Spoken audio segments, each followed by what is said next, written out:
إنا نستغفرك ونستغفرك ونؤمن بك ونتوكل عليك ونعوذ بالله من شرور أنفسنا ومن يضلل فلا هادي له ونشهد أن لا إله إلا الله وحده لا شريك له وأشهد أن محمدا عبده ورسوله এমন ঘুম লাগছে না?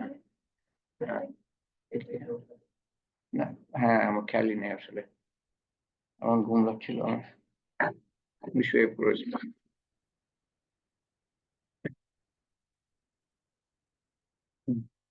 রহমান রহিম। আল্লাহুম্মা সাল্লি আলা সাইয়্যিদিনা মুহাম্মদ।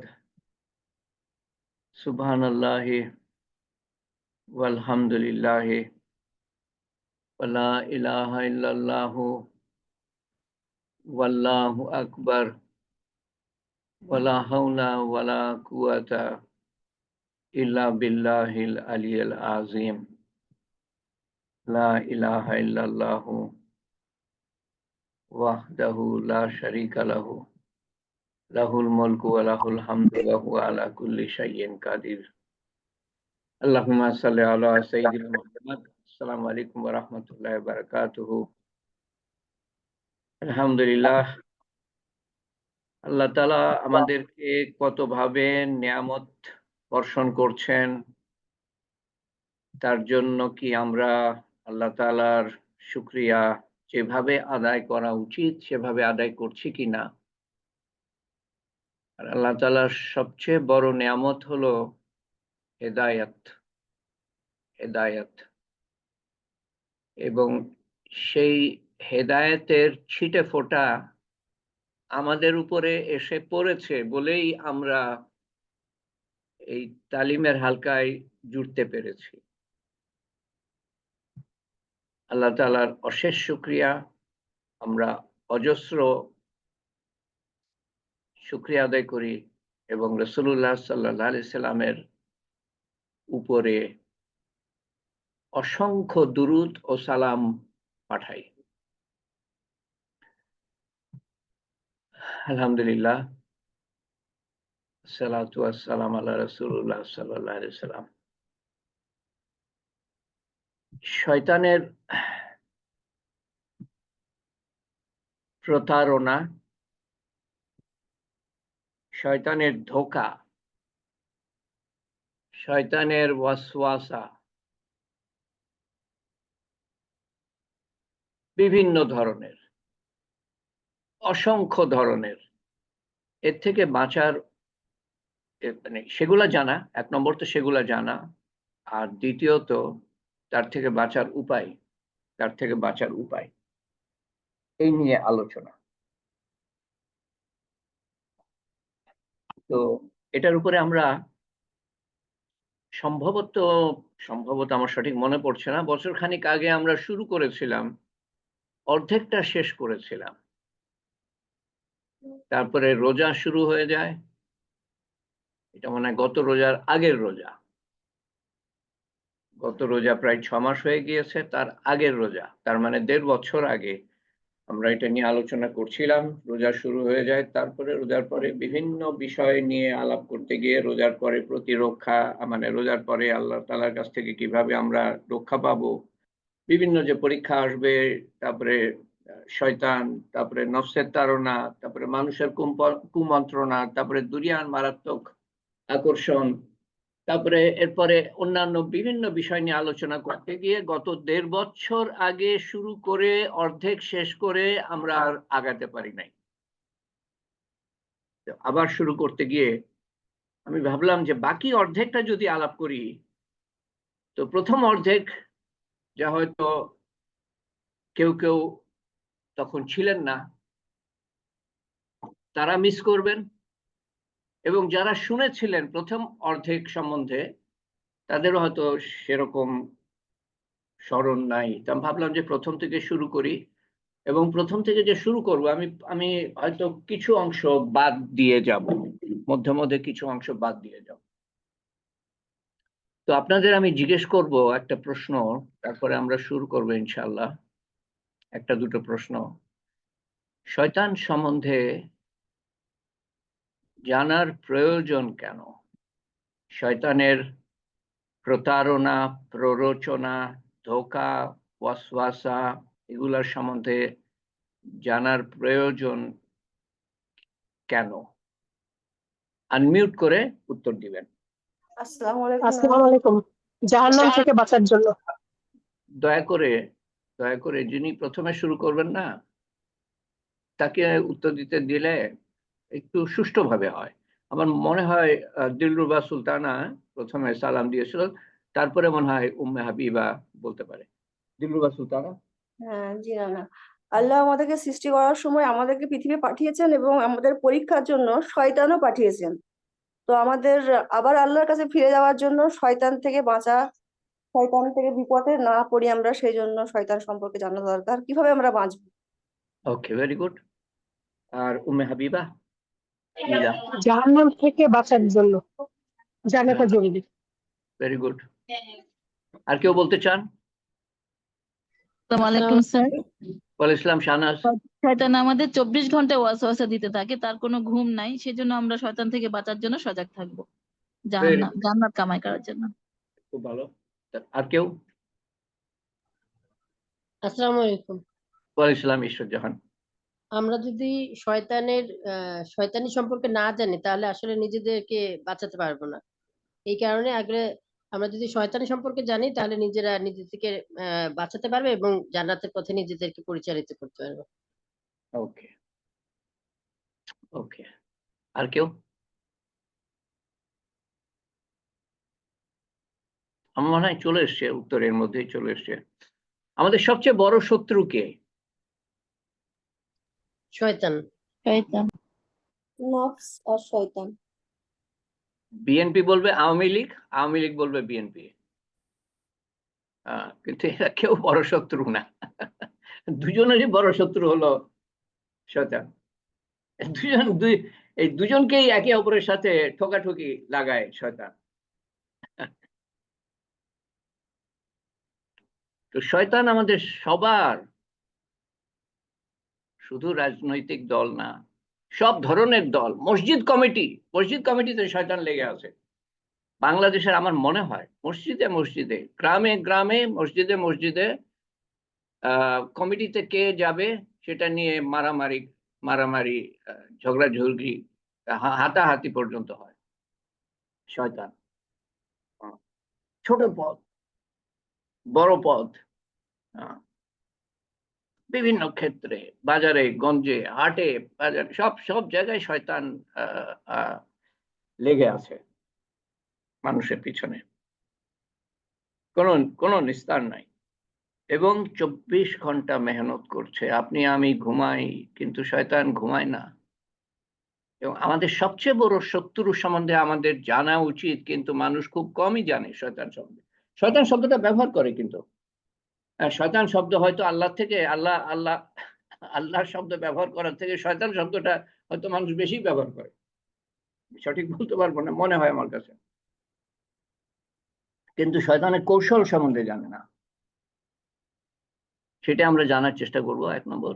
আর দ্বিতীয়ত, শয়তানের কৌশল থেকে বাঁচার উপায় কি কোরআন এবং হাদিসের আলোকে, এটা হলো দ্বিতীয় অর্ধেক। এই দ্বিতীয় অর্ধেকে আমরা পৌঁছাতে পারি, সেখানে আমরা থেমেছিলাম। প্রথম অর্ধেকটা শেষ করে শয়তানের বিভিন্ন কৌশল সম্বন্ধে আলোচনা করে তারপরে কিভাবে বাঁচবো সেটা নিয়ে আর আলোচনা হয় নাই। ওকে, তো আমি আবার মিউট করে দিই। কখন আবার কি শব্দ হবে না, এক এক সময় এমন শব্দ হয়, তখন মন মেজাজ ঠিক রাখা মুশকিল হয়ে যায়।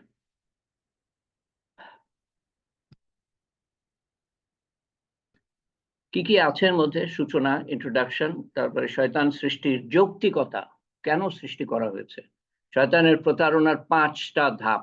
আমরা শুধু প্রথম দুটো নিয়ে আলোচনা করতে পারবো আজকে, আমার যতদূর মনে হচ্ছে। শয়তান এর প্রতারণার 5 ধাপ, যেই 5টা ধাপে শয়তান আদম আলাইহিস সালামকে প্রতারিত করেছিল, আল্লাহর হুকুম মানতে আল্লাহর হুকুম আল্লাহর অবাধ্য করেছিল। তো সেই 5 ধাপ নিয়ে তারপরে সামনের বার আলোচনা করবো আমরা। আদম আলাইহিস সালামকে ধোঁকা দেওয়ার পরের ঘটনা। শয়তান মানুষকে জোরপূর্বক অপকর্মে লিপ্ত করাতে পারে না। একটা বন্দুক মাথায় নিয়ে বা তলোয়ার মাথায় নিয়ে বল প্রয়োগ করে শয়তান পারে না। তো কিভাবে আমাদেরকে অপকর্মে লিপ্ত করে সে সম্বন্ধে আলোচনা করব। আপনি পারবেন শয়তানকে পরাজিত করতে যদি আপনি চান। শয়তানের বিভিন্ন কৌশল নিয়ে আলোচনা করব। শয়তান অদম্য, মানে লেগেই আছে, কোনো বিরাম নাই। ধোঁকার মাধ্যমে ক্রমশ শিরকের দিকে নিয়ে যায়, ধীরে ধীরে নিয়ে যায়। যে খুব ইবাদত করছে তাকে রাতারাতি নেয় না, ধীরে ধীরে। একজন ব্যক্তির দুর্বলতার সুযোগ কিভাবে নেয়? ওয়াসওয়াসার 3টে উৎস। কোত্থেকে ওয়াসওয়াসা আসে? ওয়াসওয়াসার প্রকারভেদ, ওয়াসওয়াসার জন্য শাস্তি। শয়তান মিথ্যাকে আকর্ষণীয় করে তোলে, পুরুষ ও নারীর মধ্যকার ব্যভিচারকে আকর্ষণীয় করে তোলে, অবহেলা এবং অতিরঞ্জন করায়। অবহেলা মানে কি? যে আল্লাহর হুকুম নামাজের সময় হয়ে গেছে, অবহেলা মনের মধ্যে ঢুকিয়ে দেয়, বা অন্যান্য হুকুম মানার ব্যাপারে অবহেলা ঢুকিয়ে দেয়। আর অতিরঞ্জন, যাকে থামাতে পারছে না তাকে বেশি বেশি করিয়ে তাকে ক্লান্ত, শ্রান্ত, হতাশ করিয়ে দেওয়া। এটা আরেকটা উপায় শয়তানের। পরিপূর্ণ জ্ঞান ছাড়াই আল্লাহর সম্পর্কে বিবৃতি দেওয়ানো, মানুষকে দিয়ে দেওয়ানো। জ্ঞান নাই কিন্তু আল্লাহ সম্বন্ধে বড় বড় কথা বলে যাচ্ছে। মিথ্যা প্রতিশ্রুতি দেয় এবং উচ্চ আশা জাগায়। হয়তো সবকিছু আমি আলাপ করব না, সময় বাঁচানোর জন্য একবার করেছি। মানুষকে আল্লাহর আদেশ ভুলে যেতে বাধ্য করায়। শয়তান এবং তার অনুসারীদের পরিণতি কি হবে? এটা আবার কি? হ্যাঁ, ওকে, পরিণতি কি হবে? এবং এটা হলো প্রথম অর্ধেক। দ্বিতীয় অর্ধেকে শয়তান থেকে বাঁচার বিভিন্ন উপায়, যা কোরআন শরীফ থেকে আমরা পাই, যা হাদিস থেকে আমরা পাই, বিভিন্ন ক্ষেত্রে বিভিন্ন সময়। শয়তান সম্বন্ধে কিছু কথাবার্তা। আক্ষরিক অর্থে শয়তান অর্থ বিদ্রোহী, যে সব সময় আল্লাহর আনুগত্য থেকে বিরত রাখে। নিজে বিরত হয়েছে, সে সম্বন্ধে আমরা মনে হয় কালকে বলবো, কালকে তো না, এরপরের যে তালিম। নিজে আনুগত্য থেকে বিরত রাখে হয়েছে এবং অন্যদেরকে বিরত করার চেষ্টা করে সব সময়, জিনকে অথবা মানুষকে। মানে জিনকে বিভ্রান্ত করার চেষ্টা করে, মানুষকে বিভ্রান্ত করার চেষ্টা করে। 6 নম্বর সূরার 112 নম্বর আয়াতে আল্লাহ তাআলা বলেন, কাছাকাছি অর্থ জিনদের মধ্যে শায়াতিন। শায়াতিন এটা আরবি শব্দ, মানে আরবি শব্দ শায়াতিন, শয়তানের বহু বচন। তার মানে বহু শয়তান আছে, প্রত্যেকটা মানুষের সাথে একটা করে শয়তান। জিনদের মধ্যে শায়াতিন এবং মানব জাতির মধ্যে শায়াতিন রয়েছে, যারা একে অপরকে অনুপ্রাণিত করে। একে অপরকে অনুপ্রাণিত করে, তার মানে জিন থেকেও শয়তান আছে, মানুষ থেকেও শয়তান আছে। আর কোন জায়গায় লেখা আছে যে মানুষ এবং জিনের মধ্য থেকে শয়তান আছে? আর কোন জায়গায় লেখা আছে? সবাই জানেন, আপনারা আনমিউট করে বলবেন। সূরা সূরা নাস, নাসের কোন আয়াতে? শেষ আয়াতে। শেষ আয়াতে। শেষ আয়াতটা কি?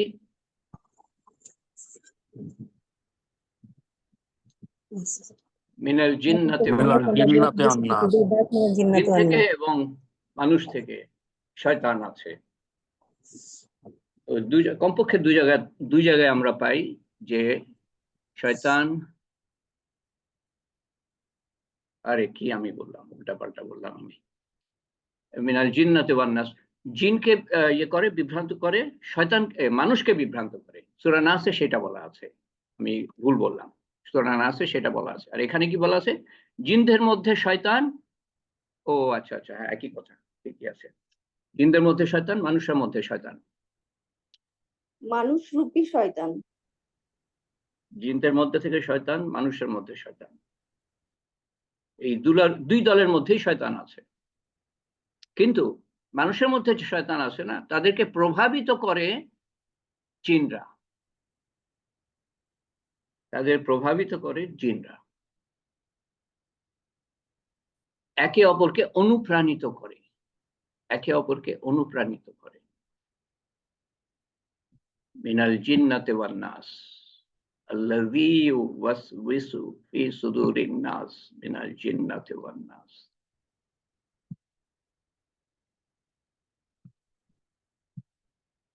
শয়তান যখন সরাসরি এসে কিছু করতে পারে না, সামনাসামনি আসে না, তখন কোনো মানুষের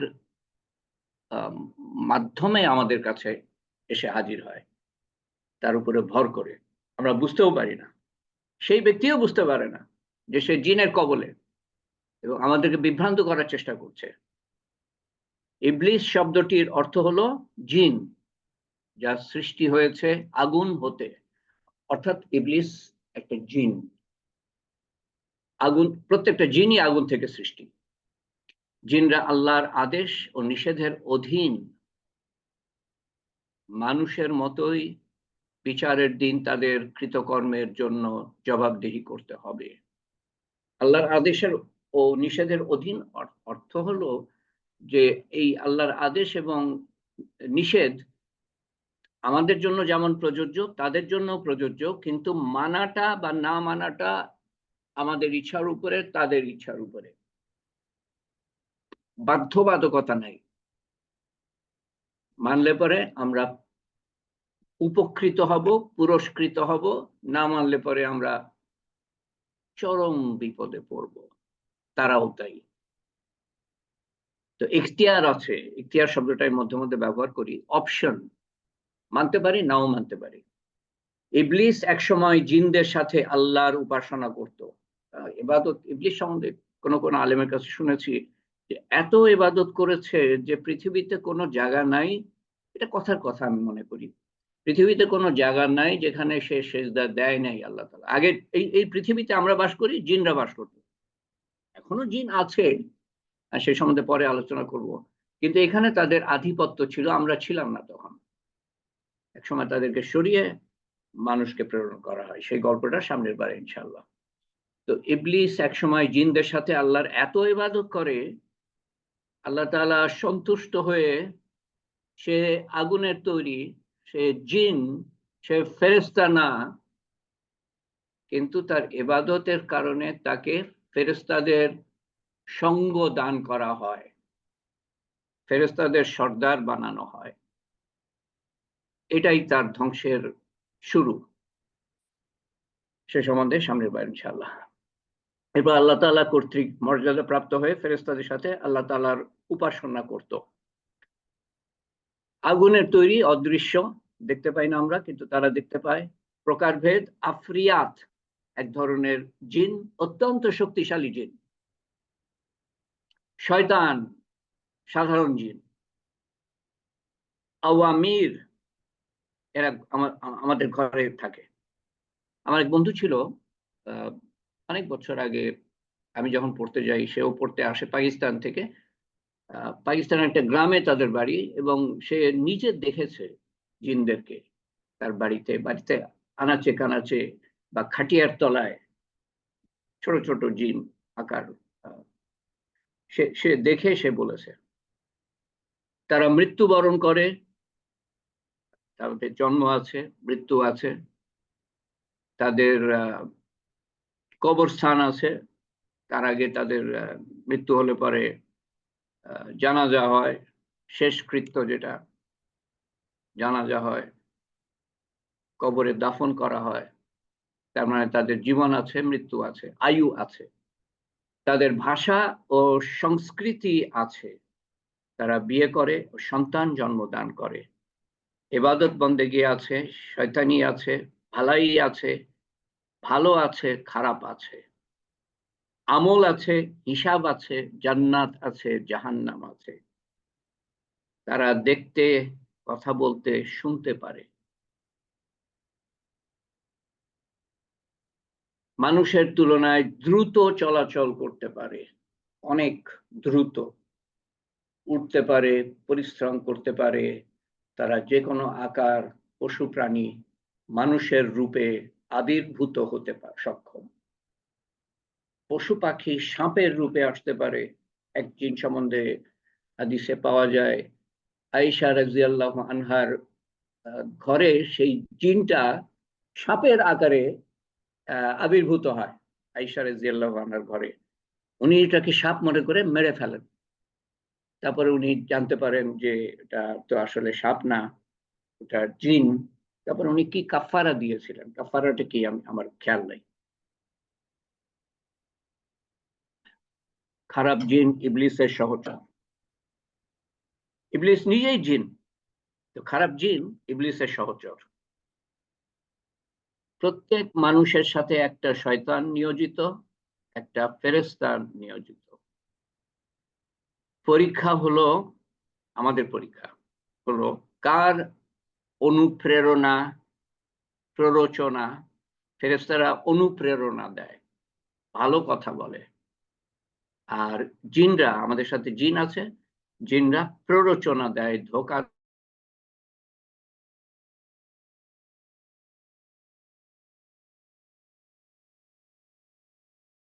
দেয়, আমাদেরকে বিভ্রান্ত করার চেষ্টা করে। শয়তান কেন আল্লাহ তাআলা সৃষ্টি করেছেন এ সম্বন্ধে দিলরুবা সুলতানা যে উত্তর দিয়েছিল না, এই কথার মধ্যে পড়ে। শয়তানকে কেন সৃষ্টি করলেন আল্লাহ তাআলা? আমরা মধ্যে মধ্যে চিন্তা করি না, এই শয়তান না হলে ভালো ছিল, আমাকে এইভাবে বিভ্রান্ত করে, এই চিন্তা আমার মনের মধ্যে আনে। নামাজের মধ্যে সমস্ত চিন্তা আসে যা অন্য সময় আসে না। এটা বিশেষ একটা শয়তান আছে যে নামাজের সময় এসে বিভ্রান্ত করে। তার নাম হলো খিনজিব। ইমাম ইবনুল কাইয়্যিম অনেক বড় আলেম, ইসলামের 1450 বছরের ইতিহাসের 10 জন আলেমের মধ্যে উনি সম্ভবত, বা 20 জন আলেমের মধ্যে। ইমাম ইবনুল কাইয়্যিম তার শিফা আল গালিল বইয়ে শয়তান সৃষ্টির কারণ সমূহ ব্যাখ্যা করেছেন। তার থেকে আমি কিছু তুলে ধরছি আপনাদের সামনে। সবকিছু তুলে ধরার প্রয়োজন নাই, এবং আগের বার তুলে ধরেছিলাম, এখন আর সবকিছুতে যাব না। আল্লাহ তাআলা ইবাদতকারী, আল্লাহরই ইবাদতকারী তাদের উপাসনার পরিপূর্ণতা পায় শয়তানের বিরুদ্ধে যুদ্ধ করে। আল্লাহর বান্দা তার ইবাদতের পরিপূর্ণতা পায় শয়তানের বিরুদ্ধে যুদ্ধ করে, এবং এভাবেই আল্লাহর সর্বোচ্চ সন্তুষ্টি লাভ করে। শয়তানের বিরুদ্ধাচারণ করে আল্লাহর সন্তুষ্টি লাভ করে এবং উচ্চ স্তরে যায়। যা শয়তানের অস্তিত্ব যদি না থাকতো, এই সংগ্রাম যদি করতে না হতো, জেহাদ যদি করতে না হতো, তো সেই মর্যাদা পেত না।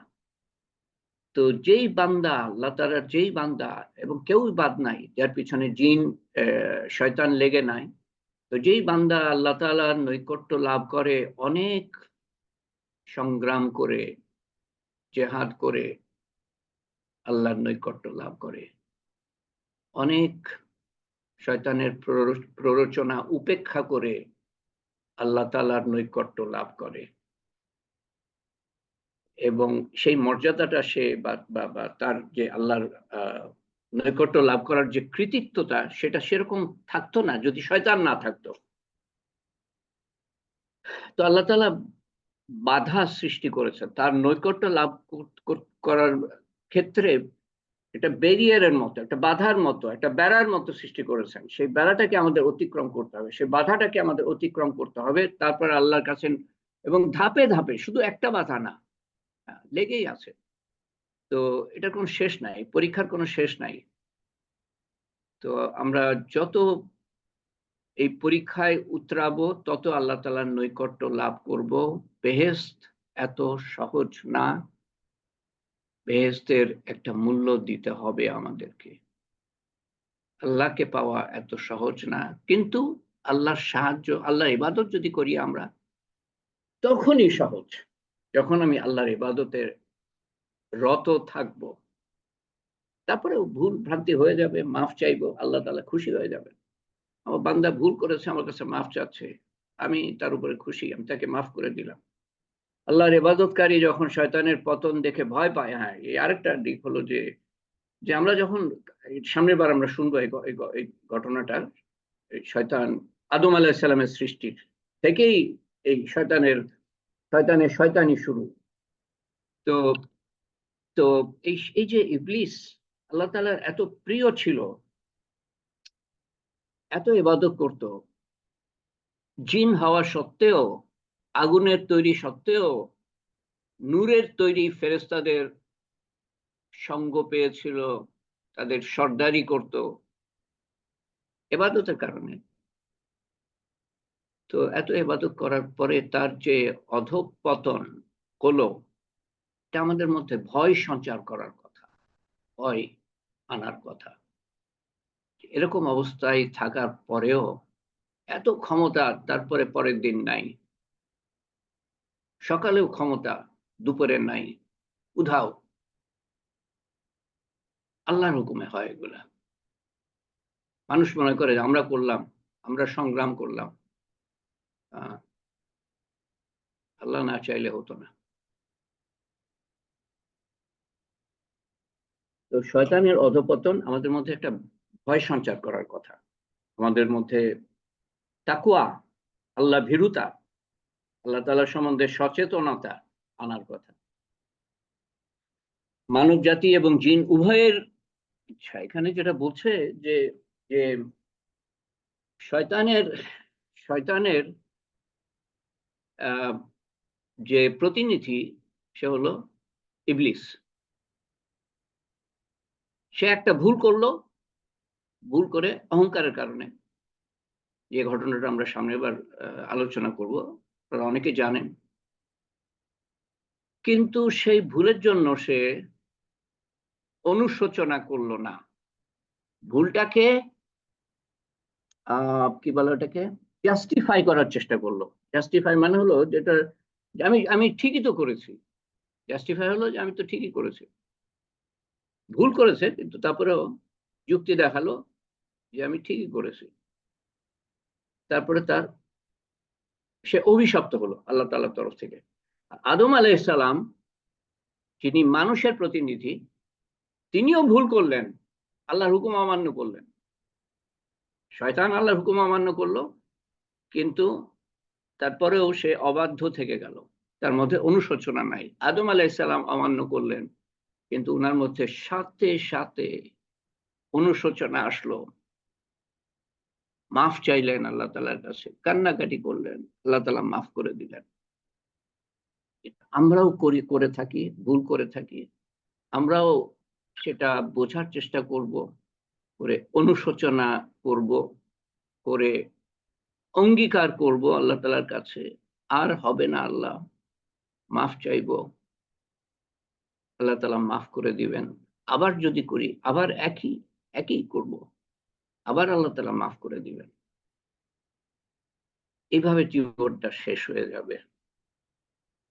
তার অর্থ যে ভুল, অনুশোচনা, ভুল সেটা বোঝা, সেটার জন্য অনুশোচনা, সেটার জন্য অঙ্গীকার করা, সেটার জন্য মাফ চাওয়া, এভাবে জীবনটা শেষ করতে হবে।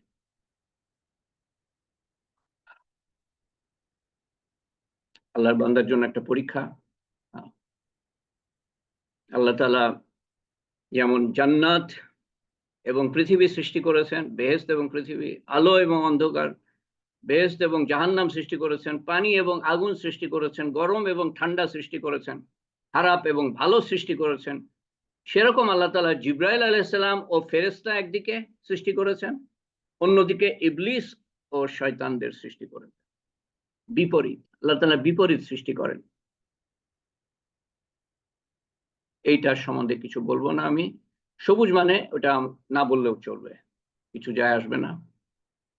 শয়তানের অস্তিত্বের কারণে যে সকল বিষয় আল্লাহর পছন্দনীয়, শয়তান ও তার সহচরের অস্তিত্বের কারণে সৃষ্ট পাপ এবং অশুভ কাজ আল্লাহ তাআলাকে রাগান্বিত করে। যখন আমরা শয়তানকে মানি এবং আল্লাহকে অমান্য করি, শয়তানের দাসত্ব করি, আল্লাহকে অমান্য করি, শয়তানের প্ররোচনা শুনি, জিনের অনুপ্রেরণা শুনি না, আল্লাহ তাআলা রাগান্বিত হন। কিন্তু আল্লাহর প্রতি আনুগত্য আল্লাহর নিকট অধিকতর প্রিয়। সেটা যখন শুনি না, আল্লাহর আনুগত্য করি, আল্লাহ তাআলার কাছে সেটা অত্যন্ত প্রিয়। বা ভুল হয়ে গেল তারপরে মাফ চাইলাম, সেটাও আল্লাহ তাআলার কাছে প্রিয়।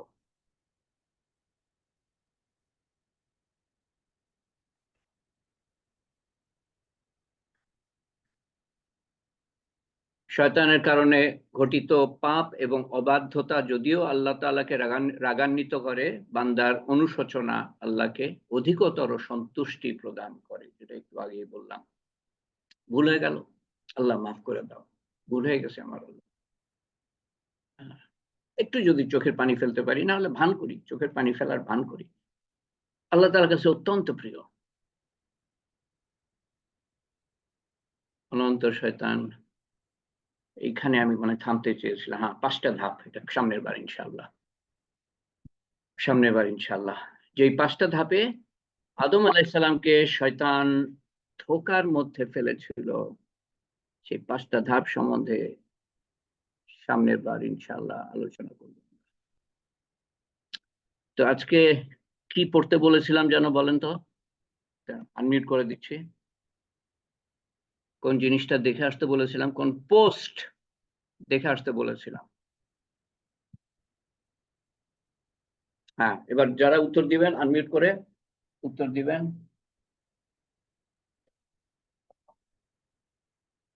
কোন পোস্টটা দেখে আসতে বলেছিলাম এর আগের বার? কিছু আলাপ শুরু করেছিলাম সেটা সম্বন্ধে, তিনটে আমল সম্বন্ধে আলাপ আপনারাই তুলে ধরেছিলেন, 3টে আমল কি কি, এবং তারপরে বাকি ছিল আরো 7টা, 10টা আমল সম্বন্ধে উল্লেখ আছে। 10টা নেক আমল যেটা জান্নাতে নেবে। হ্যাঁ, 10টা নেক আমল যেটা জান্নাতে নিবে। কি কি নিয়ে আমরা উল্লেখ করেছি, কোনটা কোনটা উল্লেখ করেছি আমরা? একটা হচ্ছে আয়াতুল কুরসি। এই তুমি সব বললে হবে না তো। আচ্ছা, তুমি প্রথমটা বলো। কি হলো রে বাবা, শব্দ হচ্ছে কেন? হ্যাঁ, দিলরুবা প্রথমটা তুমি বলো। অজুর পরে কালেমা শাহাদাত আর একটা বলবা, একটা, আর কি একটা বলবা? অজু পরে কলেমা শাহাদাত, সেটা বলে দাও। কলেমা শাহাদাতটা কি? কালেমা শাহাদাত পড়লে পারে না, কালেমা কলেমা শাহাদাত শাহাদাতটা বলো। আশহাদু আল্লা ইলাহা ইল্লাল্লাহু ওয়াহদাহু লা শারীকা লাহু আশহাদু আন্না মুহাম্মাদান ওয়া আবদুহু ওয়া রাসূলুহু। হ্যাঁ, এটার ফজিলত কি? ফজিলত হচ্ছে যে জান্নাতের সমস্ত দরজা খুলে দেবেন এবং যেখানে খুশি সেটা দিয়ে প্রবেশ করা যাবে। হ্যাঁ, ভেরি গুড। ওকে, তুমি কিন্তু আর বলবা না, বুঝছো? জি না। এরপরে তোমার মুখ কিন্তু বন্ধ থাকবে। আর আর কেউ বলেন।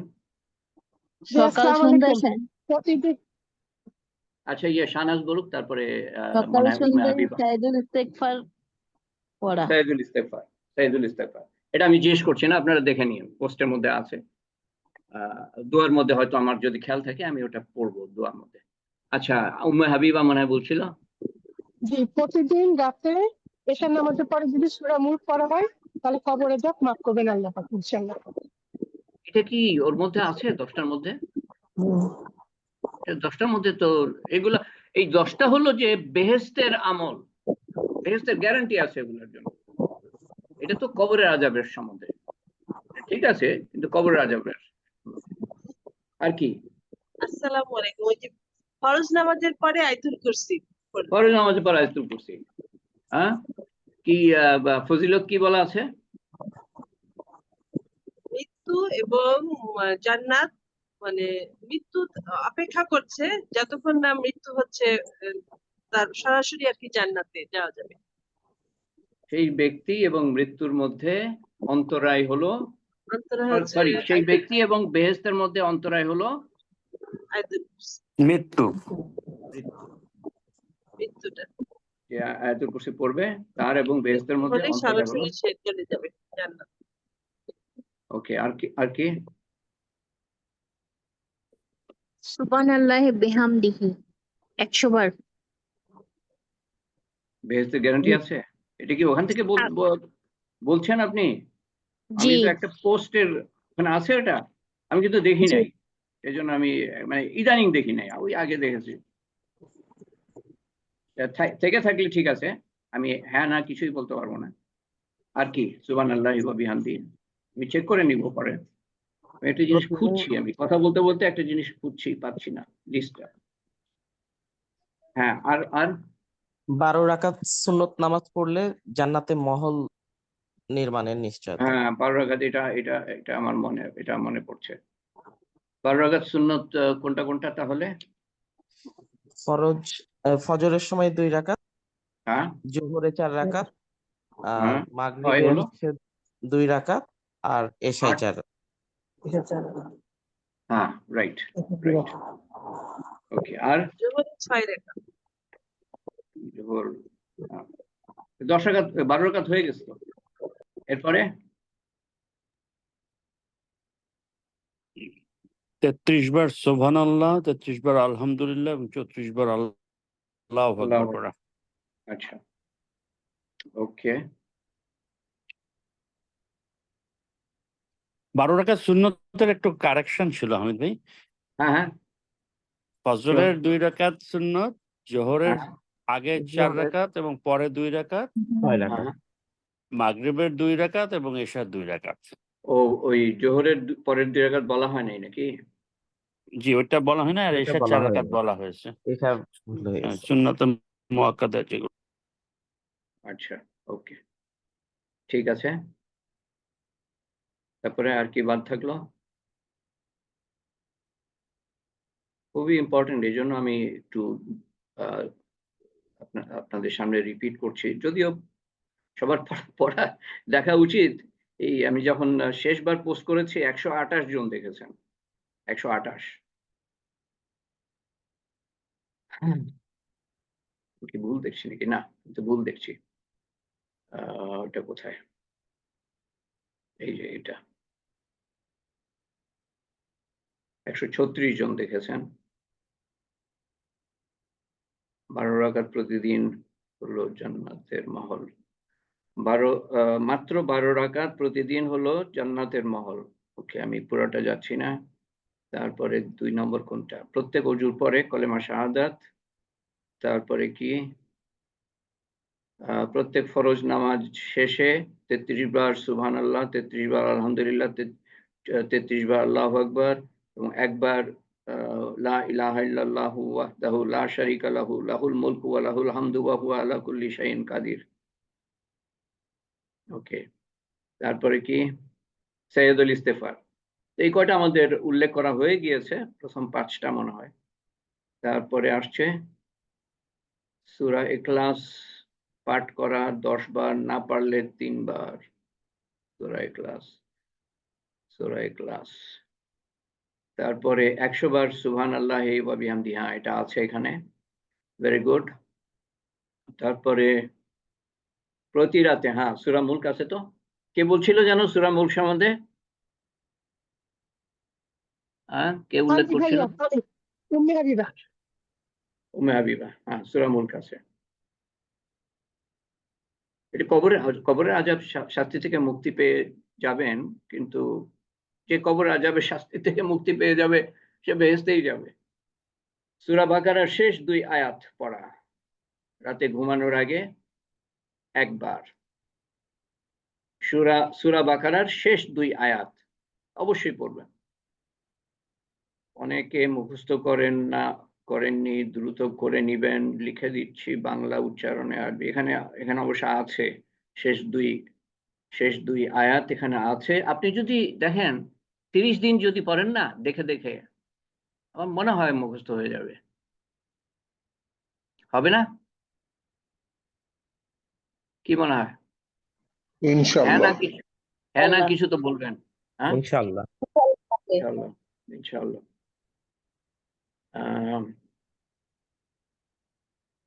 রাতের বেলা 100 আয়াত তেলাওয়াত, খুব খুব অসম্ভব কিছু। 100 আয়াত রাতের বেলা 100 আয়াত পড়া কি খুব কঠিন? না, তোরা ক্লাস কয়টা আয়াত?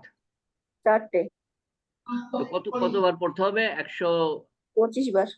100 আয়াত করতে 25 বার পড়লেই তো হয়ে গেল। হ্যাঁ, আপনাকে তো বলা হয় নাই যে 100টা আলাদা আয়াত পড়তে হবে, কিন্তু নিচে অপশন দেওয়া আছে যে আপনি কি কি পড়তে পারেন। সূরা মুলক 10-30 আয়াত, সূরা কাফের প্রথম 10 আয়াত, এভাবে আর কি বলা আছে, যেগুলা যোগ করলে 100 আয়াত হয়ে যায়। তো তার মানে আয়াতুল কুরসি, 12 রাকাত সুন্নত নামাজ, কলেমায়ে শাহাদাত, কলেমায়ে শাহাদাত। হ্যাঁ জি, কে কি বলছেন? কিছু বলছেন আমাদের? আচ্ছা, 3 নম্বর হলো কলেমায়ে শাহাদাত, 4 নম্বর হলো 33 বার সুবহানাল্লাহ, 33 বার আলহামদুলিল্লাহ, 33 বার আল্লাহু আকবার, তারপরে লা ইলাহা ইল্লাল্লাহু ওয়াহদাহু লা শারীকা লাহু লাহুল মুলকু ওয়া লাহুল হামদু ওয়া হুয়া আলা কুল্লি শাইইন কাদির। 5 নম্বর সকাল ও সন্ধ্যায় সাইয়্যিদুল ইস্তিগফার, 6 নম্বর সূরা ইখলাস, 7 নম্বর 100 বার সুবহানাল্লাহি ওয়া বিহামদিহি, 8 নম্বর রাতে সূরা মুলক, 9 নম্বর রাতে সূরা বাকারার শেষ 2 আয়াত, 10 নম্বর রাতে 100 আয়াত তেলাওয়াত। এবার এই লিস্টে নাই, আমি হঠাৎ আমার মাথার মধ্যে আসলো, সেই জন্য জিজ্ঞেস করছি, তারপর আমরা দোয়াতে চলে যাবো ইনশাআল্লাহ। সেটা হলো যে একটা আমল বলেন তো যেটা যেটা করলে পরে বেহেশতের গ্যারান্টি আছে। এই লিস্টের মধ্যে নাই, লিস্টের বাইরে, আমি অন্য সময় বলেছি। আমি যেটা বোঝাতে চাচ্ছি যে এর বাইরেও আমল আছে যেগুলো করলে পরে বেহেশতের গ্যারান্টি। একটা আমার মতে খুবই সহজ, আবার খুবই কঠিন, খুবই কঠিন আবার খুবই সহজ। হুসনে আখলাক, আত্মীয়তার সম্পর্ক রক্ষা করা। আচ্ছা, ওকে, আর কি? দিনের দাওয়াত দেওয়া ভাই। আসসালামু আলাইকুম। ওকে, ওকে, আপনার ওয়ালাইকুম আসসালাম। আপনারা বড় বড় আমল বলছেন, এগুলো সব ঠিক আছে, খুব বড় বড় আমল। হুসনে আখলাক স্যার, হ্যাঁ, উত্তম চরিত্র। সব ঠিক আছে। সুন্দর আচার আর আচরণ, হ্যাঁ, সুন্দর আচার আচরণ।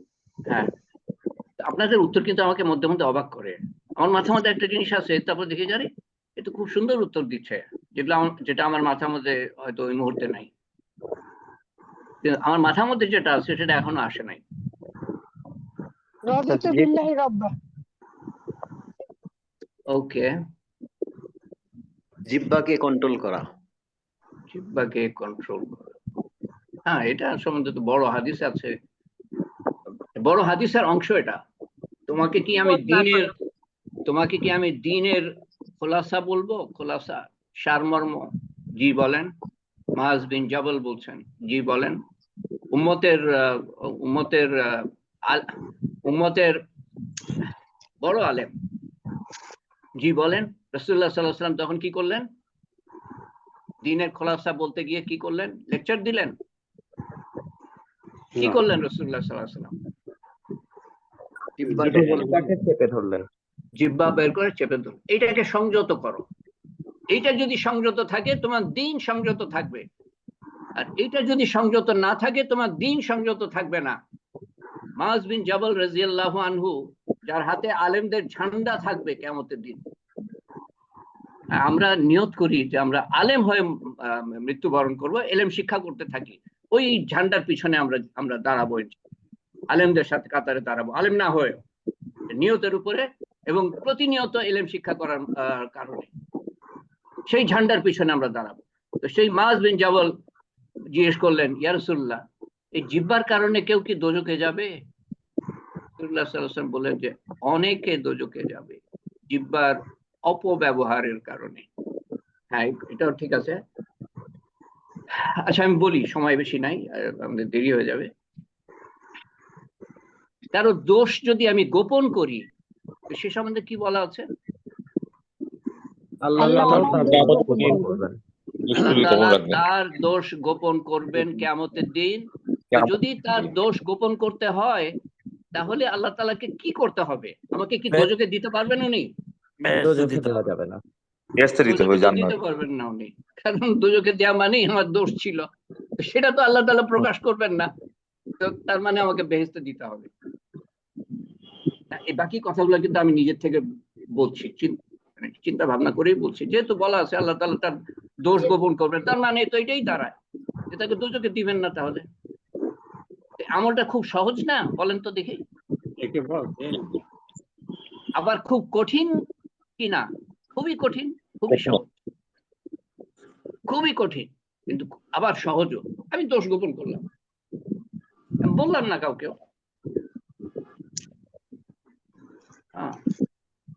কিন্তু এটা মনে রাখবেন, কেউ যদি মানুষের ক্ষতি করে, তো অন্য মানুষদের আমার কিন্তু সাবধান করে দেওয়া উচিত যে এর থেকে সাবধান থাকবা। তোমার কাছ থেকে টাকা ধার নিবে, টাকা ফেরত দিবে না, বা এটা করে ওটা করে, তোমার কাছে এসেও এরকম করতে পারে, তুমি সাবধান থেকো।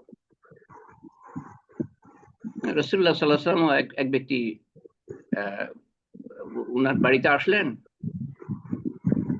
তো রাসূলুল্লাহ সাল্লাল্লাহু আলাইহি ওয়াসাল্লাম আয়েশা রাদিয়াল্লাহু আনহাকে সাবধান করলেন, এই লোকটা মুনাফিক, সাবধান করলেন। রাসূলুল্লাহ সাল্লাল্লাহু আলাইহি ওয়াসাল্লাম বাইরে গেলেন, গিয়ে খুব ভালো ব্যবহার করলেন তার সাথে। তারপরে ঘরে ফিরে আসলেন। আয়েশা রাদিয়াল্লাহু আনহা জিজ্ঞেস করলেন, আপনি বললেন মুনাফিক, আপনি তার সাথে এত ভালো ব্যবহার করলেন? উনি বললেন যে এই ভালো ব্যবহার করা প্রত্যেক মুসলমানের কর্তব্য।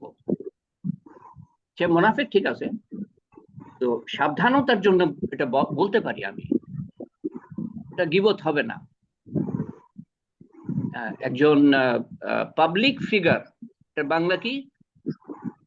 পাবলিক ফিগার, জনগুরুত্ব সম্পন্ন ব্যক্তি। হ্যাঁ, রাজনীতিবিদ, তার দোষ আছে, আমার তো বলা উচিত। সে তো ভোট চাইবে মানুষের কাছে, আমার তো বলা উচিত যে সে হলো এই এই এই লুচ্চার। সে না বলে মানুষ চিনবে কি করে তাকে? আচ্ছা, তো আজকে এখানেই থাক।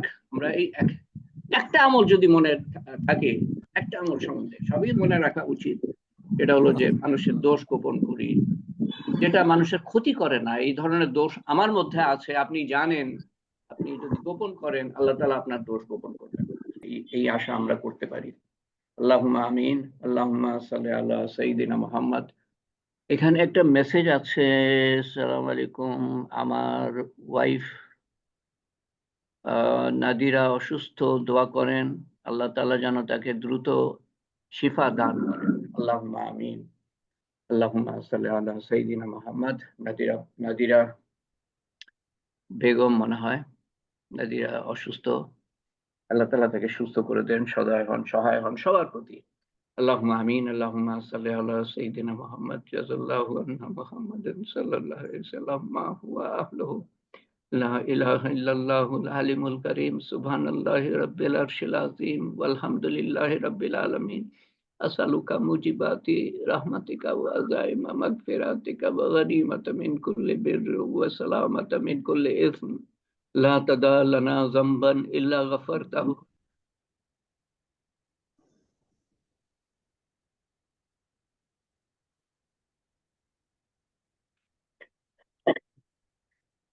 ذنبا إلا غفرته ولا هما إلا فرجته ولا مريضا إلا شفيته ولا دينا إلا قضيته ولا مجاهدا إلا نصرته ولا مظلوما إلا نصرته ولا مسلما إلا رحمته ولا حاجة هي لك رضا إلا قضيتها يا أرحم الراحمين يا أرحم الراحمين يا أرحم الراحمين. اللهم أسألك يا ذو الجلال والإكرام. ألف لام ميم لا إله إلا هو الحي القيوم لا إله إلا أنت سبحانك إنا كنا من الظالمين وإلهكم إله واحد لا إله إلا هو الرحمن الرحيم.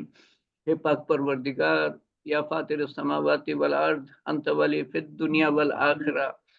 हे पाक परवरदिगार, তুমি আমাদেরকে বড় মেহেরবানি করে তোমার কিছু কথা শোনার তৌফিক দিয়েছো আল্লাহ, এবং ব্যক্তিগতভাবে কিছু আমল করার তৌফিক দিয়েছো আল্লাহ। সমস্ত কিছুর মধ্যে ভুল ভ্রান্তিতে ভরা তুমি সমস্ত ভুল ভ্রান্তি সংশোধন করে তোমার শাহী দরবারে কবুল করে নিও, এবং তার সওয়াব রসুল করিম সাল্লাল্লাহু আলাইহি ওয়াসাল্লামের রওজা রূহ মুবারকের কাছে পৌঁছে দিও, এবং তার সওয়াব আমাদের আপনজন প্রিয়জন নিকটজন এর রুহের কাছে পৌঁছে দিও। তাদের কবরের আযাব মাফ করে দিও, কবরকে প্রশস্ত করে দিও, কবরকে নূর দিয়ে পরিপূর্ণ করে দিও, কবরকে জান্নাতুল ফেরদৌসের বাগান বানিয়ে দিও, এবং আমাদের কবরকেও তুমি জান্নাতুল ফেরদৌসের বাগান বানিয়ে দিও। এবং আমরা যখন আপনজন প্রিয়জন নিকটজন সহ কিয়ামতের দিন উঠব, কঠিন উত্তপ্ত অসহনীয় দিনে আরশের নিচে ছায়া দিও, নিশ্চিন্ত মনে রেখো, হিসাব সহজ করে দিও আল্লাহ, এবং আমলনামা ডান হাতে দিও আল্লাহ। এবং দাড়িপাল্লা যখন বসানো হবে আমাদের নেকির পাল্লা ভারী করে দিও।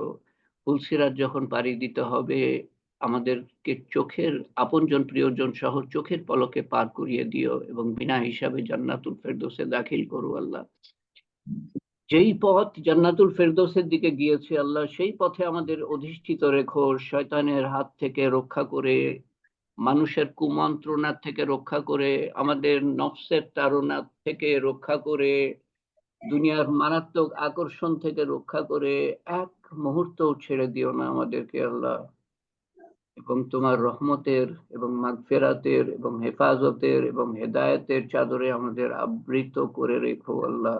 আমাদের সন্তান সন্ততিকে আবৃত করে রেখো, আমাদের আপনজন প্রিয়জনদের যারা জীবিত আছে তাদেরকে আবৃত করে রেখো, আমাদের ভবিষ্যৎ বংশধরকে আবৃত করে রেখো, আমাদের দেশবাসীকে আবৃত করে রেখো, এই উম্মতকে আবৃত করে রেখো আল্লাহ।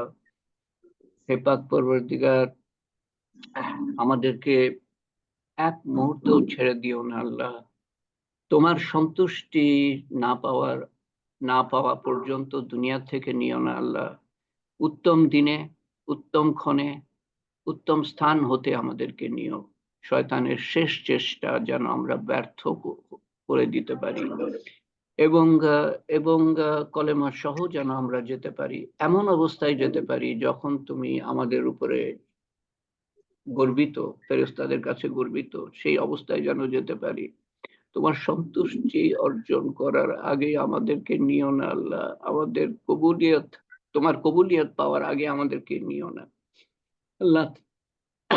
আল্লাহ পাক পরওয়ারদিগার, তুমি আমাদেরকে কবুল করে নিও আল্লাহ, পরিপূর্ণভাবে কবুল করে নিও। পুরা দিনের উপরে দাখিল হওয়ার তৌফিক দান করো, পুরা দিন বোঝার তৌফিক দান করো, তোমার প্রতি দায়িত্ব, তোমাকে বোঝার, তোমার ক্ষমতা সম্বন্ধে কিছু ধারণা নেয়ার, তোমার গুণাবলীর কিছু ধারণা নেয়ার তৌফিক দান করো, এবং তোমার প্রতি দায়িত্ব, তোমার হুকুম সম্বন্ধে জানার তৌফিক দান করো, তোমার প্রতি দায়িত্ব সম্বন্ধে জানার এবং মানার তৌফিক দান করো, তোমার হাবিব সাল্লাল্লাহু আলাইহি সাল্লামের সুন্নত সম্বন্ধে আমাদের জানার ও মানার তৌফিক দান করো আল্লাহ। মানুষের প্রতি দায়িত্ব জানার এবং মানার তৌফিক দান করো আল্লাহ। হে পাক পরওয়ারদিগার, দুনিয়ার আনাচে কানাচে কত মানুষ কত কষ্টের মধ্যে আছে আল্লাহ, অভাব অনটনের মধ্যে আছে, নির্যাতন নিষ্পেষণের মধ্যে আছে।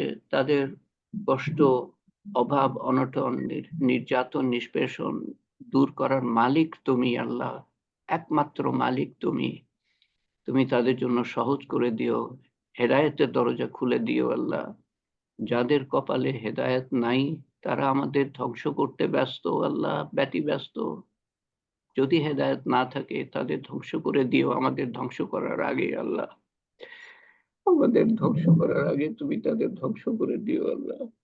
হে পাক পরওয়ারদিগার, আমাদেরকে কবুল করে নিও আল্লাহ, এবং আমাদেরকে তোমার দ্বীনের মেহনত করার তৌফিক দান করো, এবং যারা মেহনত করছে তাদের মেহনতকে কবুল করে নিও, তাদের তৌফিক বাড়িয়ে দিও, আমাদেরও তৌফিক বাড়িয়ে দিও।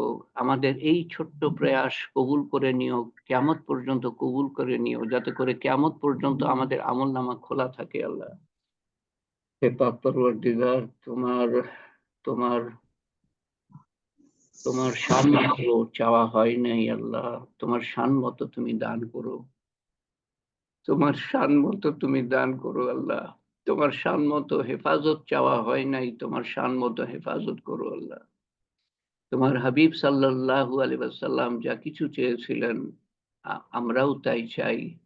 তোমার হাবিব সাল্লাল্লাহু আলাইহি ওয়াসাল্লাম যা কিছু থেকে পানা চেয়েছিলেন আমরাও তার থেকে পানা চাই। ইয়া কাযিউল হাজাত, ইয়া রাফিউদ দারাজাত, ইয়া হালালাল মুশকিলাত, ইয়া মুজিবুদ দাওয়াত, বিরহমাতিকা নাস্তাগীথ।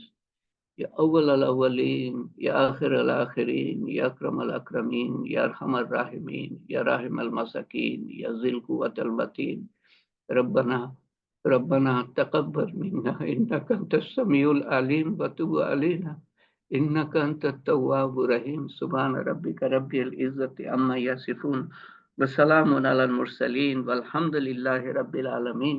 وحمد لا إله إلا الله محمد رسول الله صلى الله عليه وسلم. آمين يا رب العالمين. سبحان الله وبحمده سبحانك اللهم وبحمدك أشهد أن لا إله إلا أنت أستغفرك